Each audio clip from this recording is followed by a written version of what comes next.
Inner work.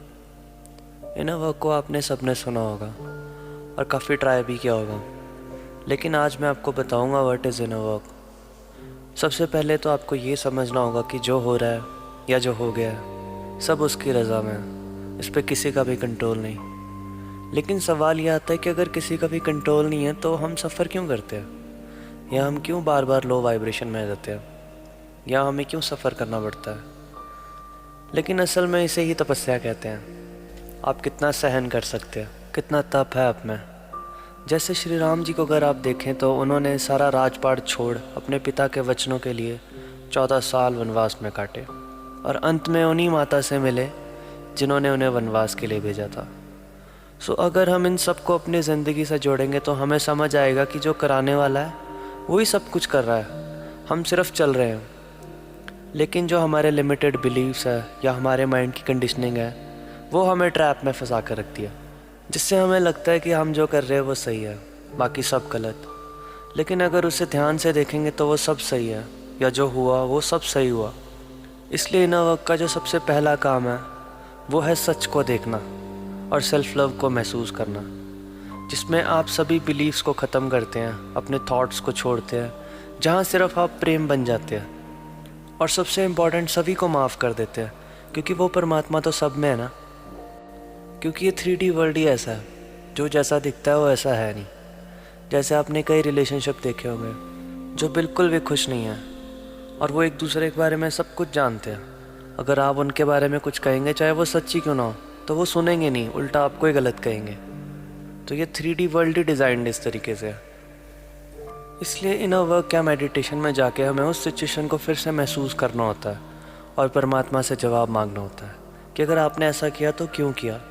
और जब आप ऐसा करते हैं तो आपको जवाब मिलना शुरू हो जाते हैं और आप एक गहरी शांति को महसूस कर पाते हैं। और ऐसा नहीं है कि एक दिन का काम है, ये साधना में तो आपको उतरना पड़ता है, यानी उस जीवन को जीना पड़ता है। ये नहीं कि 10 मिनट मेडिटेट किया और बाकी लाइफ आप नॉर्मली जी रहे हो। ये सब एक रीबर्थ का प्रोसेस है और आपको सब कुछ त्याग कर। और त्याग का मतलब ये नहीं कि घर छोड़ना है। असली त्याग वो है जो आपने पकड़ रखा है, जैसे कोई थॉट या कोई बिलीफ, आपको उसे त्यागना है। और फिर शुरू होगी 5th डायमेंशन की जर्नी, यानी आप अब सत्य को और करीब से देख रहे हैं। इस बीच काफ़ी लोग जुड़ते हैं और काफ़ी रिलेटेबल चीज़ें दिखती हैं, वो सब आपके ही विचार हैं।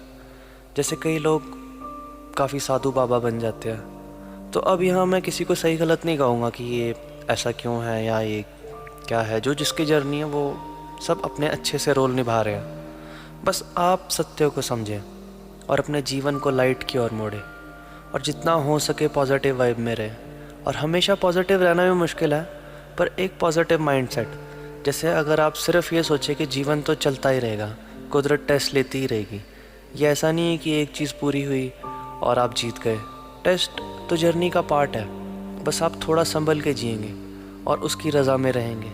अगर जीत गए तो आप थैंकफुल होंगे, और अगर आप हार गए तब भी आप थैंकफुल होंगे, क्योंकि आपकी हार में भी आपकी जीत है। क्योंकि आप या तो जीतते हैं या सीखते हैं। क्योंकि जब आप अवेक हो रहे होते हो तो आपके सामने काफ़ी सारी सिचुएशंस फिर से आती है, यानी वो लोग फिर से जुड़ना स्टार्ट होते हैं, या आपकी जो सच है वो सामने आते हैं। तो आप ना चाहते हुए भी आपको एक्सेप्ट करना पड़ता है। तो जितना जितना आप एक्सेप्टेंस मोड में आओगे कि हाँ आप भी गलत थे कहीं ना कहीं, है ना। क्योंकि मैक्सिमम क्या होता है 3D वर्ल्ड में, हम लूप्स में होते हैं, या तो कोई नशे के लूप में है, या कोई लस्ट के लूप में है, या कोई ना कोई डिपेंड है, यानी कि वो अपने आप के साथ बहुत कम टाइम स्पेंड करते हैं। और जब आप अपने आप को समझेंगे और अपने लूप्स को समझेंगे तो आपको ऑटोमेटिकली दूसरे की भी भावना समझ आने लगेगी। आपको भी समझ आएगा कि यार ये भी फंसा हुआ है। तो रैदर देन कि आप ब्लेम करो कि भाई तेरी वजह से ये हो गया वो हो गया, क्योंकि जो हो गया है उसको आप बदल नहीं सकते। ये है कि अब आपने उसमें सच देखना है या अपना भला देखना है कि वो अगर सिचुएशन हुई है तो क्यों हुई है। क्योंकि कहीं ना कहीं आपके ही कार्मिक्स है, कहीं ना कहीं वो उसका भी सोल कॉन्ट्रैक्ट था। अगर मान लो किसी ने आपको हर्ट किया है तो उसका सोल कॉन्ट्रैक्ट था, वो आपको चीज़ सिखाने आया था। बस ये था कि आपके लिमिटेड बिलीव्स या आपने जो उसके बारे में इमेज बना रखी थी वो टूट रही है धीरे धीरे। तो इनर वर्क का जो मेन एसेंस है या जो मेन काम है वो यही है कि आपको डीप कोर उस इंसान को थैंक्स भी करना है और उसको माफ़ भी करना है।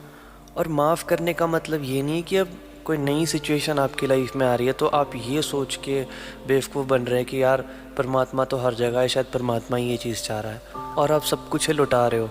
ऐसा भी नहीं करना है। बीइंग स्पिरिचुअल डजंट मीन कि आप बिल्कुल ही फ़कीर हो गए हैं या बिल्कुल ही आप साधु संत बन गए, सब कुछ ही बांट रहे हैं। Spirituality means you are balancing everything, and balance में आपका सब कुछ ही कवर हो जाता है, आपका मटेरियल वर्ल्ड भी और आपका स्पिरिचुअल वर्ल्ड भी, आपकी फाइनेंशियल कंडीशन भी, और आप नई चीज़ें सीख भी रहे हैं। बस ये है कि आप किसी पास्ट के लूप में नहीं हैं, आपने वो लेसन लिया और आगे ग्रो कर गए।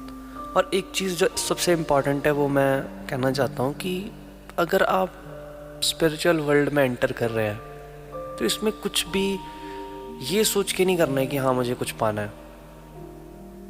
आपको कोई इच्छा नहीं रखनी है, आपको बस उसकी रज़ा में चलना है, क्योंकि ये सही और गलत के पार की दुनिया है जहाँ सिर्फ प्रेम है। और प्रेम 3D वर्ल्ड वाला प्रेम नहीं कि जहाँ आप अगर आपको किसी इंसान से फ़ायदा है तो आप प्रेम कर रहे हैं या किसी की चेहरे को देखकर आप प्रेम कर रहे हैं।